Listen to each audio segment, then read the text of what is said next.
السلام علیکم viewers, welcome back to my YouTube channel. آج ہم اپنی پریویس ویڈیو کا لاسٹ پارٹ پڑھ رہے ہیں جس کا نام ہے لکھا تھا جو نصیبوں میں بائی عباس۔ امید ہے آپ سبھی کو پسند آیا ہوگا۔ اگر پسند آیا تو پلیز لائک کیجیے گا اور میرے چینل کو سبسکرائب کیجیے گا۔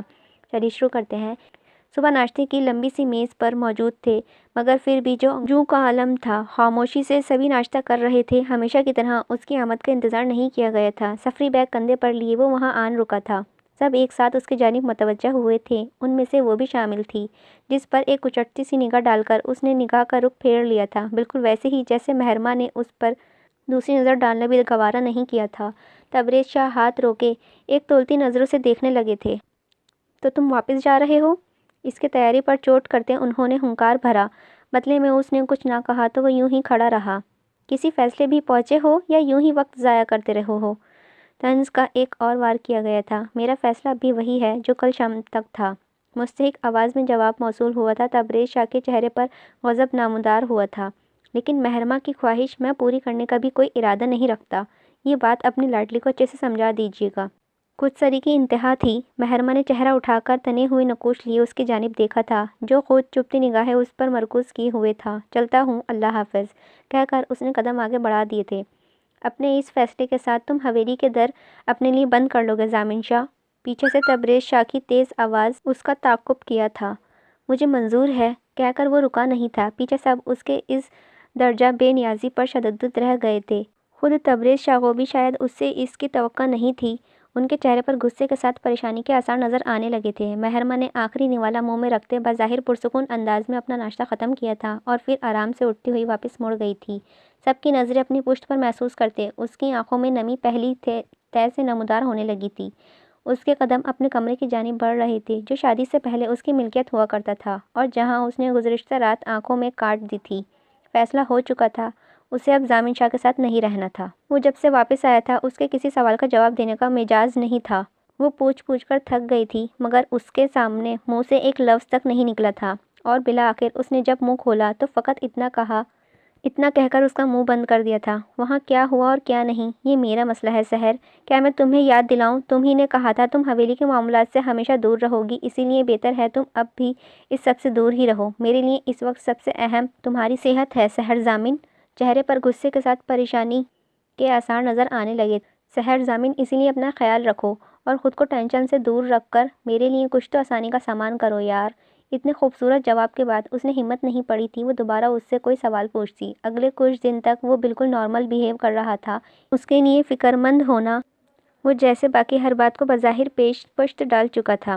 حویلی سے اس کا رابطہ بالکل منطقی ہو چکا تھا، نہ وہاں سے کسی نے رابطے کی کوشش کی، نہ ضامن نے یہ زحمت گوارا کی تھی۔ فی الحال اس کے لیے اگر کچھ اہم تھا تو فقط سحر کا ٹریٹمنٹ، مگر ہر ممکن حد تک اس کا خیال رکھنا اور علاج سے بہتر سہولیات کے باوجود وہ ریکوری نہیں کر پا رہی تھی۔ کچھ دن بعد درد سے نجات ملتی تو اگلے کچھ دن سے ہاسپٹل میں ایڈمٹ کروانا پڑا تھا۔ زندگی میں سکون جیسی ایک دم رخصت سا ہو گیا تھا۔ وہ آفس بھی ہوتا تو دھیان سحر کی جانب ہی لگا رہتا۔ راتوں کو بجانے نہ جانے کتنی بار بدک کر اس کی آنکھ کھلتی تھی۔ کبھی تو اس پر سکون سا رویا دیکھ کر وقتی سکون ملتا اور وہ کتنی دیر پھر اس کی نیند میں زیر بم سانسوں کی روانی محسوس کرتا۔ ان کے دائم رہنے کے لیے دل ہی دل میں التجا کیا کرتا تھا، اور کبھی جو آنکھ کھلنے پر وہ درد برداشت کرتی کمرے میں ٹہلتی دکھائی دیتی تو بے بسی کا ایک ریلا کچوکے لگاتا کہ وہ چاہ کر بھی اس کے لیے کچھ نہیں کر پا رہا تھا۔ تقدیر کے سامنے بے بسی شاید اسی کو کہتے ہیں۔ ایسے میں حویلی والوں کی جانب سے قطعی تعلقی نے اسے اعصاب پر اور اس طرح کا حملہ کیا تھا۔ وہ کہیں نہ کہیں یہ سب مل کر اسے تھکانے لگا تھا۔ اس کے پاس مورل سپورٹ نہیں رہی تھی، جو کسی بھی برے وقت میں انسان کی سب سے بڑی ضرورت ہوتی ہے۔ کوئی ایک چہرہ ایسا میسر نہ تھا جس سے وہ اپنا حال بیاں کر پاتا۔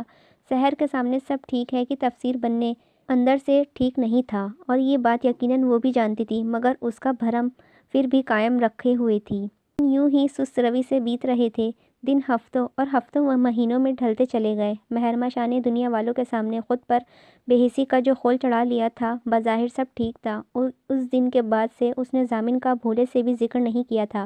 گھر میں بھی سب اس کا تذکرہ مہرماں کے سامنے کرنے سے گریز کیا کرتے تھے۔ وہ ظاہر یوں کرتی تھی جیسے اسے کوئی پرواہ نہ ہو، جو کچھ ہوا اس کے لیے کوئی فرق نہیں پڑا تھا۔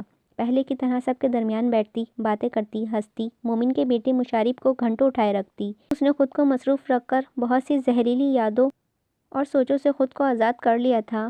دن تو کٹ جاتا تھا مگر رات کی تنہائی میں اسے ہرجائی کا چہرہ لاکھ نہ چاہنے کے باوجود آنکھوں کے سامنے آ کر اس کے سارے دن کی تپسیا کو مٹی مٹی کر دیا کرتا تھا۔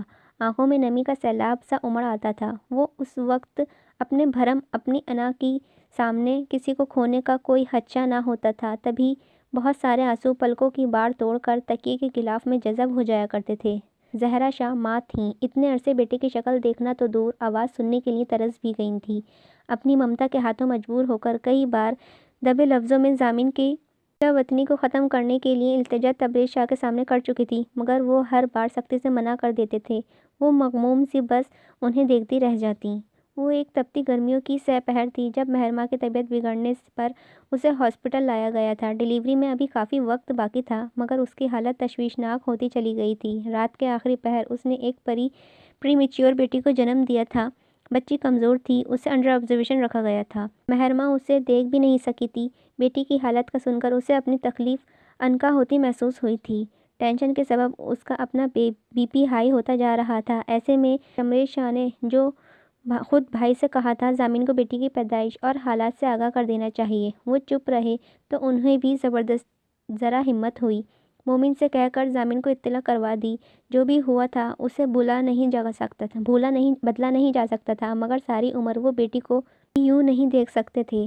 بیچ کی راہ نکالنی تو ہی تھی اور یہ بہترین موقع تھا۔ جس وقت ضامن کو مومن کی کال موصول ہوئی تھی وہ خود سحر کے ساتھ ہاسپٹل میں موجود تھا۔ وہ آئی سی یو میں تھی اور باہر لگی چیئرز سے ایک بار تھکن زدہ سا پریشان حال بیٹھا ہوا تھا۔ ایسے میں اسے نئی خبر پر اپنی حیاست مردہ ہوتی محسوس ہوئی تھی۔ اسے سمجھ نہیں لگ رہی تھی وہ بیٹی کی پیدائش پر خوش ہو یا اس کی اور مہرماں کی حالت پر افسردہ۔ خبر ایسی تھی کہ رہ سکنا بھی ممکن نہیں تھا۔ مومن کو جلد ہی حویلی آنے کا کہتا وہ کال بند ہوتے ہی اپنا سر ہاتھوں میں گرا چکا تھا۔ اگر اس کی آزمائش تھی تو سخت ترین اور حوصلہ شکن ثابت ہو رہی تھی۔ ایک طرف شہر کی ابترا حالت تھی اور یوں چھوڑ کر جانا ممکن بھی نہیں تھا، وہ بھی ایسی صورت میں جب خالہ کی طبیعت بھی خراب تھی۔ اس کے باوجود وہ انس کو سنبھال رہی تھیں۔ ایسے میں شہر کی ذمہ داری بھی ان پر ڈال کر خود چلے جانا بھی اس کے لیے ممکن نہیں تھا۔ اور دوسری طرف یہ احساس کچھوکے لگا رہا تھا کہ سبھی اختلافات، ناراضگی ایک طرف، مگر وہ وقت تھا جب اسے مہرماں کے پاس ہونا چاہیے تھا۔ اگلے دن وہ چاہ کر بھی حویلی کے لیے نکل نہیں سکا تھا۔ موبائل پر وہ مومن سے مسلسل رابطے میں تھا مگر وہاں سے بھی کوئی حوصلہ افزا خبر نہیں مل رہی تھی۔ بالآخر تیسرے دن ڈاکٹر نے شہر کی حالت کو کچھ اطمینان بخشا قرار دیا تو وہ اسے روم میں شفٹ کر دیا گیا تھا۔ پہلی فرصت میں اس سے ملتے، اس کی طرف سے تسلی کرتے وہ حویلی کے لیے نکلا تھا۔ شام سے وہ مسلسل مومن کو کال کر رہا تھا مگر وہ بھی اس کی کال ریسیو نہیں کر رہا تھا۔ ایسے میں اس کی پریشانی دو چند ہوئی تھی۔ رات کے 2 بجے حویلی میں داخل ہوا تھا اور اسے احساس ہوا تھا اس نے آنے میں بہت دیر کر دی تھی۔ اس کی بیٹی آج دوپہر ہی دم توڑ گئی تھی اور اس کی اطلاع دینا کا اس کی آمد کا انتظار کیے بنا ہی اسے سپرد خاک بھی کر دیا گیا تھا۔ ایک شاک کی سی کیفیت میں وہ پھٹی آنکھوں سے زہرا شاہ کو سن رہا تھا جو خود پر نم آنکھوں سے اسے بتا رہی تھی۔ 3 دن کم وقت تو نہیں ہوتے ضامن، کاش تم وقت پر آ جاتے بیٹا۔ اس معصوم جان کا تو اللہ نے دنیا میں اتنا ہی وقت لکھا تھا، کم از کم تم اسے دیکھ تو لیتے۔ مہرماں کے پاس تو ہوتے بیٹا، اس وقت جب اسے سب سے زیادہ تمہاری ضرورت تھی۔ اس کے ساتھ بیٹھے وہ گلوگیر آواز میں کہہ رہی تھیں۔ مہرماں کہاں ہے؟ آنکھوں میں آئی نمی کو انگوٹھوں کے دباؤ سے زائل کرتے وہ ضبط سے سرخ پڑتے چہرے کے ساتھ سوال کر رہا تھا۔ جس وقت اس نے مہرماں شاہ کے کمرے کا دروازہ کھٹکھٹایا تھا، رات کا آخری پہر شروع ہو چکا تھا۔ وہ پہلے ہی بہت دیر کر چکا تھا، مزید تاخیر کرنے کی طاقت اب اس میں باقی نہیں رہی تھی۔ دروازہ کھولنے والی آمنہ شاہ تھیں۔ اسے دیکھ کر پہلے آنکھوں میں حیرت اور اگلے ہی پل بہت ساری شکایت اور تکلیف نے جگہ لی تھی۔ بنا کچھ کہے ضامن نے آگے بڑھ کر انہیں خود سے لگا لیا تھا۔ وہ روایتی چچی تو کبھی نہیں رہی تھیں، ان کے لیے ماں جیسی ہی تھیں۔ انہوں نے بھی کوئی شکوہ نہیں کیا تھا۔ اس سے الگ ہوتے، دوپٹے سے چہرہ صاف کرتے انہوں نے اسے اندر جانے کا راستہ دیے تھے، خود وہاں سے چلے جانا مناسب سمجھا تھا۔ کمرے میں داخل ہوتے اس نے نیند اندھیرے میں بیڈ پر لیٹے وجود کو دیکھا تھا، پھر ہاتھ بڑھا کر دروازے کے ساتھ دیوار پر ہاتھ مارتے لائٹس جلائی تھیں۔ وہ کروٹ کے بل لیٹی تھی، اس کی جانب پشت تھی، سرحد سے باز آنکھوں پر رکھ کر روشنی کو خود تک آنے کا راستہ معطل کیا تھا۔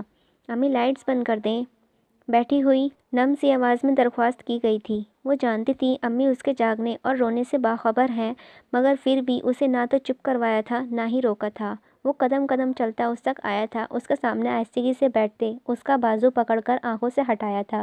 مہرماں نے سرخ روئی روئی آنکھیں کھول کر سامنے دیکھا تھا۔ 3-4 دن کی بڑی شیو رجگوں کی گمار سرخ آنکھیں، سجی آنکھیں اور منتشرہ بالوں کے ساتھ خود بھی بکھری بکھری حالت لیے وہ سامنے موجود تھا۔ مہرماں کی آنکھوں کی جلن میں یخلط کہیں گنا اضافہ ہوا تھا۔ وہ اب آیا تھا 3 دن بعد، جب قیامت آ کر گزر بھی گئی تھی۔ وہ دکھ جو ان دونوں کا ساجھا تھا اپنی جان پر اکیلے جھیل گئی تھی، تو اب بھی وہ کیوں آیا تھا؟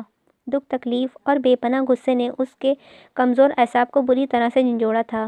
شاید ہیجانی کیفیت میں وہ تیزی سے اٹھنے کو تھی، جب پورے وجود میں درد کسی قدر شدید لہر دوڑی تھی کہ وہ کرراہ کر بے حال سی واپس سر تکیے پر رکھنے پر مجبور ہو گئی تھی۔ تکلیف اور بے بسی کا شدید احساس اس کی آنکھوں سے بھل بھل آنسوؤں کی صورت میں رواں ہوتا چلا گیا۔ ضامن بس لاچارگی سے اسے دیکھتا رہ گیا تھا۔ اب بھی کیوں آئے ہیں آپ؟ چلے جائیں واپس۔ یہاں کوئی ایسا نہیں ہے جسے آپ کا انتظار ہو۔ جسے تھا وہ مایوس ہو کر منہ موڑ گئی ہے۔ رخ پھیر لیا گیا تھا۔ آواز میں بے پناہ کرب نے ضامن کے دل کو جکڑا تھا۔ وہ میری بھی بیٹی تھی مہر۔ ضبط کے باوجود آنکھوں سے آنسو کا ایک قطرہ ٹوٹ کر اس کے ہاتھ کی پشت پر آن گرا تھا۔ غلط، وہ صرف میری بیٹی تھی۔ اس کے ہونے نہ ہونے سے صرف مجھے فرق پڑتا تھا۔ اس کی خوشی بھی صرف میری اکیلی کی تھی اور اس کا غم بھی صرف میرا ہے۔ آپ کے لیے وہ کچھ نہیں تھی، صرف مہرماں کی بیٹی تھی۔ مائیں جب بے اوقات ہوتی ہیں تو اولاد کی اہمیت بھی نہیں رہتی۔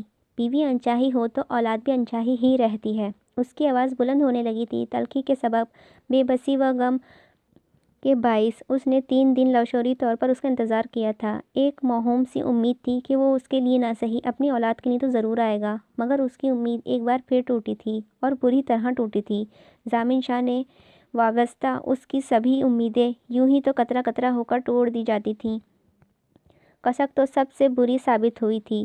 اولاد کی خوشی اور غم دونوں ہی ایسے ہوتے ہیں جو ہزار بخشوں کے باوجود میاں بیوی کو واپس جوڑ دیتے ہیں، اور ضامن شاہ نے وہ موقع گنوا کر اپنے اور اس کے درمیان پہلے سے موجود خلا مزید گہری کر دی تھی۔ آئی ایم سوری، میں نے دیر کر دی آنے میں مہرماں، مگر اس کا مطلب نہیں کہ وہ مجھے دکھ نہیں ہے۔ تم جو مرضی کہہ لو، مگر حقیقت تو یہی ہے کہ وہ میری بھی بیٹی تھی۔ اس کے یوں جانے کا غم مجھے بھی ہے۔ فرق صرف یہ ہے کہ تقدیر نے میرے ہاتھ باندھ کر مجھے حالات کی بے رحمی کے آگے ڈال دیا ہے، جہاں سے سب کو بہر صورت میں ہی قصوروار نظر آ رہا ہوں۔ دونوں ہاتھ باہم سختی سے پیوست کیے، گردن موڑے وہ اسے دیکھ رہا تھا، جو بے آواز مسلسل آنسو بہا رہی تھی۔ اس کی کوئی طویل، کوئی وضاحت اب دل پر لگے فقل کو کھولنے کا ناکام کر رہی تھی۔ مہرماں نے کروٹ دوسری طرف لی تھی، جیسے اس کے ہونے نہ ہونے سے، کچھ کہنے یا نہ کہنے سے اب اسے کوئی فرق نہیں پڑتا تھا۔ سب بے معنی ہو چکا تھا۔ ضامن کتنی دیر سر جھکائے لب بھیچے وہاں بیٹھا رہا تھا۔ ان دو نفوسوں کے درمیان کمرے میں رقص کرتی خاموشی میں ایک انکہا سا درد پنپا تھا، جو ماحول کو اور بھی سوگوار بنا گیا تھا۔ ایک کے پاس کہنے کو کچھ نہیں تھا اور دوسرے کے پاس سننے کی خواہش نہیں رہی تھی۔ وقت ابھی ان پر مہربان ہونے کو شاید تیار نہیں تھا۔ وقت کے تھال میں ان کے لیے ابھی کچھ اور بھی تھا۔ اگلی صبح وہ بنا کسی کو بتائے واپس چلا گیا تھا۔ تبریز شاہ کا غصہ آسمان پر چھو رہا تھا۔ اس کے یوں بنا بتائے جانے پر وہ جو مصلحت سے کام لے رہے تھے برس پڑے تھے۔ سمجھتا کیا ہے خود کو؟ چوروں کی طرح آدھی رات کو گھر میں داخل ہو کر صبح سورج نکلتے ہی فرار بھی ہو گیا۔ یہ گھر ہے یا سرائے؟ اسے اپنے سوا کوئی نظر ہی نہیں آتا، نہ کسی کی تکلیف محسوس ہوتی ہے۔ جب سے زہرہ شاہ نے انہیں اس کے اچانک جانے کا بتایا تھا، وہ یوں ہی سیکھپاں ہو رہے تھے۔ بھائی اور بھتیجی کے سامنے الگ سبکی ہوئی تھی۔ شمریز شاہ نے بڑے پن کا مظاہرہ کرتے اسے غلطی کے باوجود پیش قدمی کی تھی، مگر اسے کسی اور ہی کا خیال کب تھا؟ ضامن کے لیے ان کا دل اور بھی بدظن ہوتا چلا گیا تھا۔ رات کو اس نے مومن کے نمبر پر کال کرنے پر زہرہ شاہ سے بات کرنے کی خواہش ظاہر کی تھی۔ مومن نے پہلے تو اسے کھری کھری سنائی تھی، پھر اس کی آواز سے اس کے ٹھیک نہ ہونے کا احساس کرتے بدل نخواستہ موبائل جا کر امی کے ہاتھ میں دیا تھا۔ ضامن، یہ کیا حرکت تھی بیٹا؟ تمہارے ابو سخت ناراض ہیں تم سے؟ یوں بنا بتائے جانے پر؟ موبائل کان سے لگاتے ہی وہ بے ساختہ بول پڑی تھیں، امی صحت ٹھیک نہیں ہے۔ اس نے فقط اتنا ہی کہا تھا۔ زہرہ شاہ چپ ہو گئی تھیں۔ سارے گلے شکوے دم توڑ گئے تھے۔ وہ ماں تھیں، بیٹے کی مجبوری، اس کی بے بسی اور تکلیف محسوس کرتیں۔ رات وہ مہرماں کے کمرے سے نکلا ہی تھا جب ڈاکٹر کی کال موصول ہوئی تھی۔ سحر کی حالت پھر سے بگڑی تھی، اسے فوری بلایا جا رہا تھا۔ وہ بنا بتائے انہی قدموں بھاگا تھا۔ جب وہ ہاسپٹل پہنچا تو انتہائی نگہداشت میں رکھا گیا تھا۔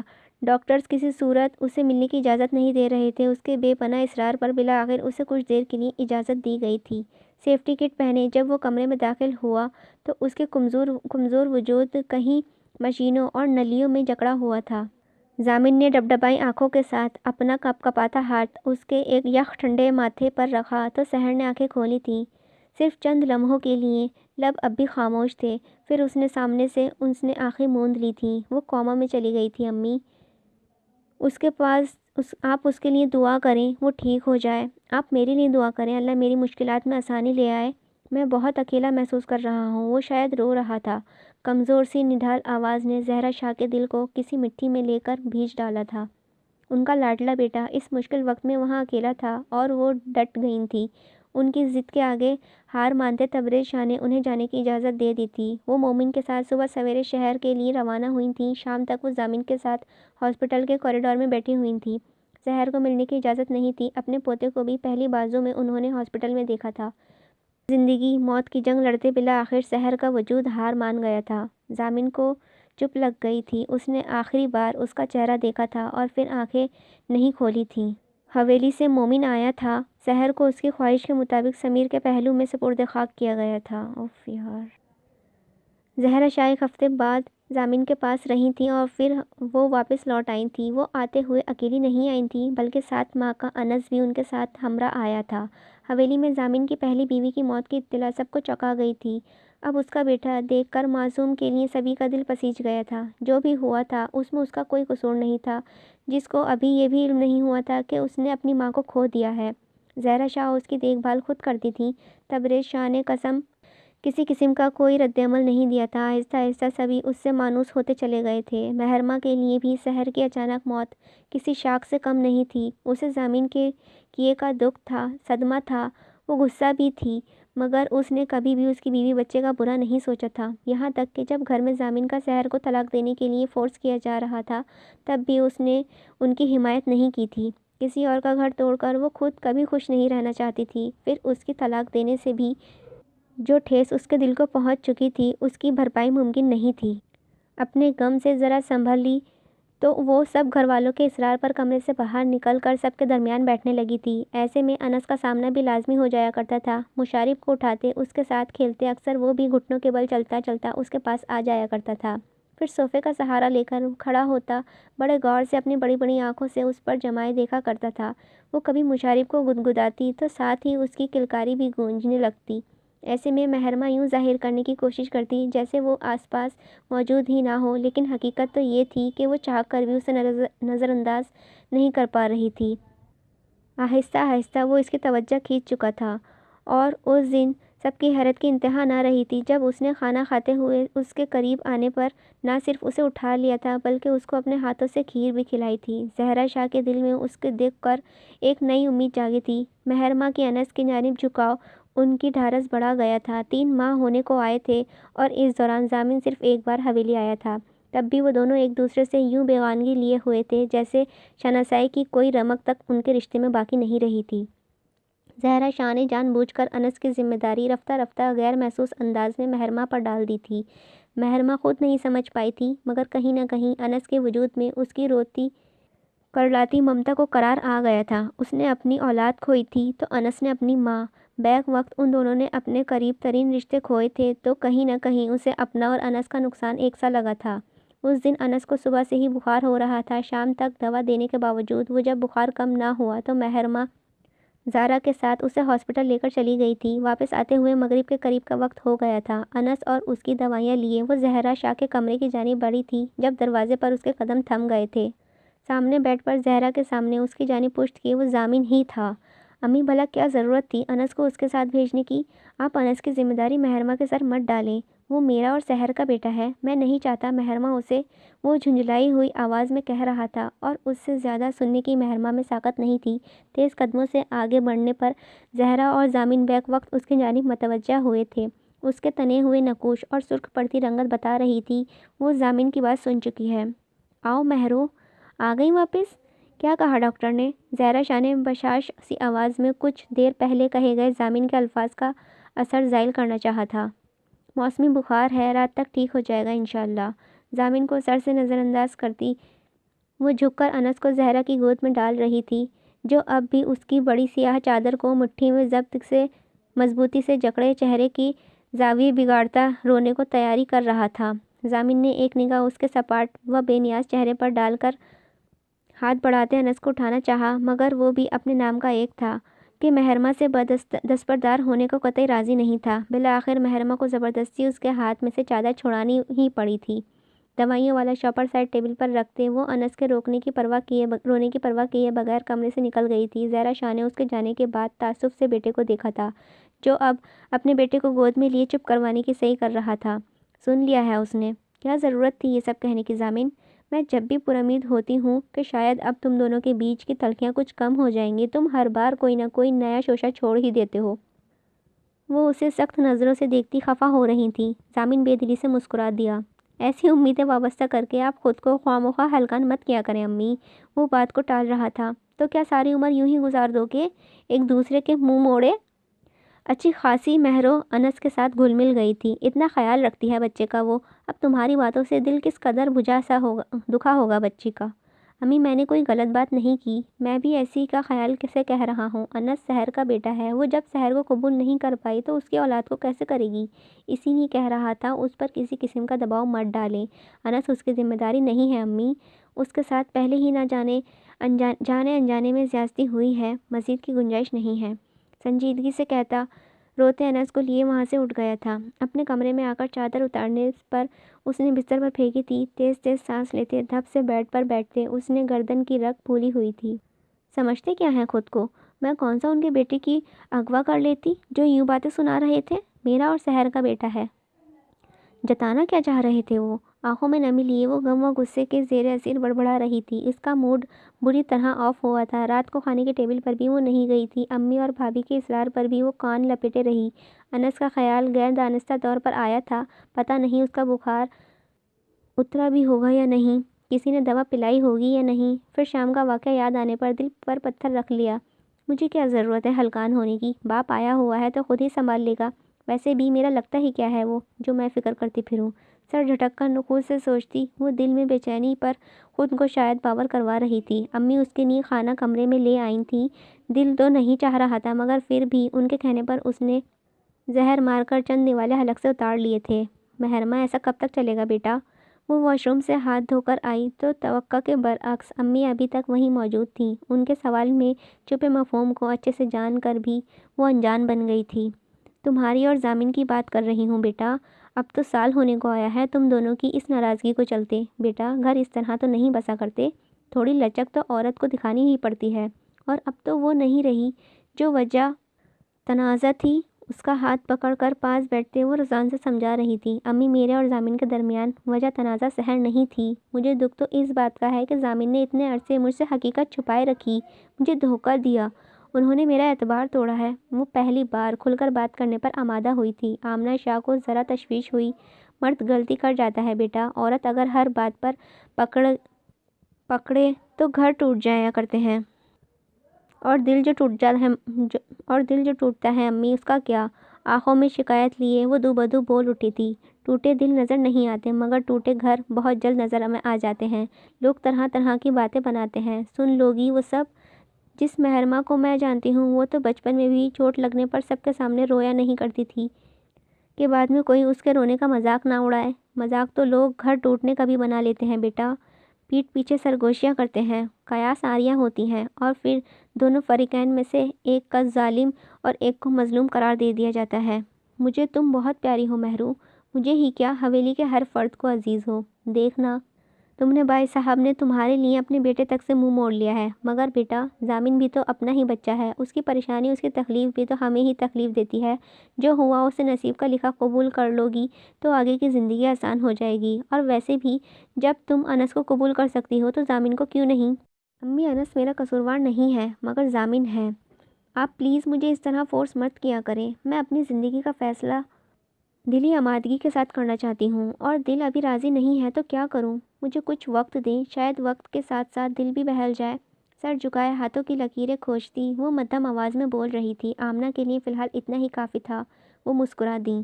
اس کی پیشانی چوم کر اسے خود سے لگایا تھا۔ میں دعا کروں گی اللہ میری بیٹی کا دل پھیر دے، وہ جذبت سے کہہ رہی تھی، جبکہ ان کے ساتھ لگی مہرما کے ہونٹوں پر ٹھنڈ کی آن ٹھہری تھی۔ رات کا نہ جانے کون سا پہر تھا جب دروازے پر ہلکی سی دستک ہوئی تھی۔ مہرما کی کچھ دیر پہلے ہی آنکھ لگی تھی، کچھ نیندوں میں ہلکی سی دستک پر ہی وہ ہڑبڑا کر اٹھی تھی۔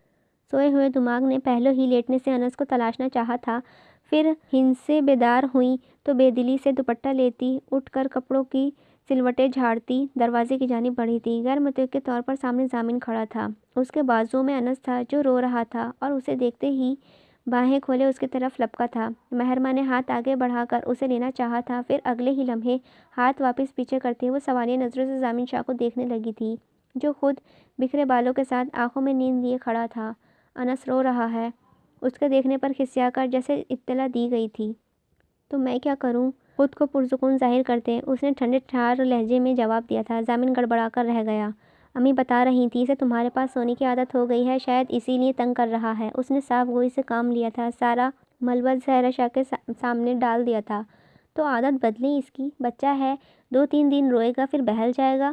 ویسے بھی اس کے باپ کو پسند نہیں اس کا میرے پاس رہنا۔ طنز کرتے ایک چپتی نظر اس پر ڈال کر وہ دروازہ بند کرنے لگی تھی، جب ہونٹوں پر رینگتی مسکراہٹ کے ساتھ ضامن نے ایک ہاتھ بڑھا کر دروازہ بند کرنے کی کوشش ناکام بنا دی تھی۔ وہ اس کی باتوں کو غلط مطلب عقائد کیے ہوئی تھی اور اس کی ناراضگی بتا رہی تھی۔ وہ انس سے صحیح معنوں میں اٹیچ ہو چکی تھی۔ یہ اپنے باپ جتنا صابر نہیں ہے جو عادتیں اتنی جلدی بدل لے گا۔ تمہیں غصہ مجھ پر ہے تو سزا اس معصوم کو مت دو۔ ویسے بھی میرے کہنے کا وہ مطلب نہیں تھا۔ اس کی بات ابھی مکمل بھی نہیں ہوئی تھی کہ مہرما نے اس کے بازو میں سے انس کو اچک لیا تھا اور وہ بھی جو اتنی دیر سے بھوپو کی طرح بجے جا رہا تھا، فوری طور پر پرسکون ہو گیا تھا۔ ضامن نے حیرت سے اس 1.5 فٹ کا مخلوق کو دیکھا تھا جس نے پچھلے 2 گھنٹے سے اس کی ناک میں دم کر رکھا تھا۔ مہرما نے دروازہ بند کرنا چاہا تھا اس بار، پھر ضامن نے اس کی چلنے نہیں دی تھی تو وہ تب کر اس کی طرف دیکھنے لگی۔ مجھے تم سے بات کرنی ہے، اندر آ سکتا ہوں؟ دروازے کے فریم سے کندھا ٹکائے وہ گہری نظروں سے اسے جمائے ہوئے تھا۔ نہیں، قطعات بھرا جواب جھٹ سے موصول ہوا تھا۔ ضامن نے مایوسی سے اس کے انداز میں ہونٹوں کو واں کی شکل میں سکیڑا تھا۔ کیوں؟ آدھی رات کو یوں کمرے کے باہر کھڑا وہ اس سے جرح کر رہا تھا اور اسے اس میں کوئی آر بھی محسوس نہیں ہو رہی تھی، مگر مہرما کو اب کوفت ہونے لگی تھی کیونکہ یہ میرا کمرہ ہے۔ وہ چڑ رہی تھی، آخر وہ چاہتا کیا ہے؟ انس کو دینے آیا تھا، وہ لے چکی تھی، تو اب جا کیوں نہیں رہا تھا؟ اوکے، صحیح بات ہے، یہ تو واقعی ہی تمہارا کمرہ ہے۔ تائید انداز میں سر ہلایا گیا تھا۔ تو پھر ایسا کرتے ہیں، ہمارے کمرے میں چلتے ہیں، وہاں بات کر لیتے ہیں، دوستانہ لہجے میں آفر کی گئی تھی، مگر دوسری طرف مہرما کو پتنگے لگ گئے تھے۔ بالکل نہیں، وہ آپ کا کمرہ ہے، اس بار زیادہ قطعی پن سے کہا گیا تھا۔ ضامن کے ماتھے پر شکنوں کے جال سا بنتا چلا گیا تھا۔ اسٹاپ اٹ مہر، تم میرے کمرے میں نہیں آ سکتی، میں تمہارے میں نہیں آ سکتا، تو بات کیسے کرو گی یار؟ وہ صحیح معنوں میں اس کی بچکانی باتوں پر تپا تھا۔ مجھے کوئی بات ہی نہیں کرنی آپ سے، سنا آپ نے؟ انس کی چھیڑ چھاڑ سے اس کے بالوں پر ٹکا دوپٹہ سرک چکا تھا اور ان دونوں کی صلاح حاصل کے بحث کے برعکس وہ اب پرسکون لگتا تھا۔ ضامن نے ایک بھرپور نگاہ اس کے اوپر کی تھی جو اب ایک ہاتھ میں انس کو تھامے دوسرا مضبوطی سے دروازے جکڑے کھڑی تھی۔ اگلے ہی لمحے وہ ایک ہاتھ سے دروازہ سائڈ پر کرتا دوسرے دروازے پورا دھکیل کر اندر نہ صرف داخل ہو چکا تھا بلکہ کھٹ سے دروازہ بند بھی کر چکا تھا۔ مہرما اس کے اچانک پڑی آفتاب پر جھٹکا کھا کر سنبھلی تھی۔ ضامن نے اسے کندھے سے تھام لیا تھا، ورنہ وہ یا تو خود گرتی یا انس کو گرا دیتی۔ اب وہ دونوں بازو سینے پر باندھے ہوئے فاتحانہ مسکراہٹ کے ساتھ اس کا ہونک چہرہ دیکھ رہا تھا۔ چہرے کے تاثرات ایسے تھے جیسے اپنی اس چالاکی کو خود اس نے بہت انجوائے کیا ہو۔ مہرما ذرا توقف کو جب صورتحال سے ہم شانہ ہوئی تو اس کے چہرے پر غصے کی لالی پھیلتی چلی گئی تھی۔ یہ کیا حرکت تھی ضامن؟ میں اور انس گر جاتے تو؟ وہ بھیجتی ہوئی آواز میں چلائی تھی۔ جواباً بڑے دل سے مسکرایا تھا۔ میں گرنے دیتا تب نہ، وہ شوق سے کہتے انس کے گال پر ہلکے ہاتھ سے چٹکی کاٹی۔ جائیں یہاں سے، ابھی کے ابھی۔ اس کو خونخوار نظروں سے گھورتے اس کا لہجہ ہر رعایت سے مابرا تھا۔ اب تم زیادتی کر رہی ہو، کمرے میں آئے مہمان سے کوئی یوں بدسلوکی سے پیش آتا ہے کہ بیڈ مینرز مہرما۔ ضامن ایک طائرانہ نگاہ اس کے کمرے پر ڈالتے وہ آگے بڑھ گیا تھا۔ آپ کے لیول تک تو پھر بھی نہیں پہنچ سکتی، آپ تو زندگی میں داخل کر کے بدسلوکی پر اتر آتے ہیں۔ میری بدسلوکی تو صرف اپنے کمرے کی حد تک محدود ہے، جلے کٹے انداز میں کہتی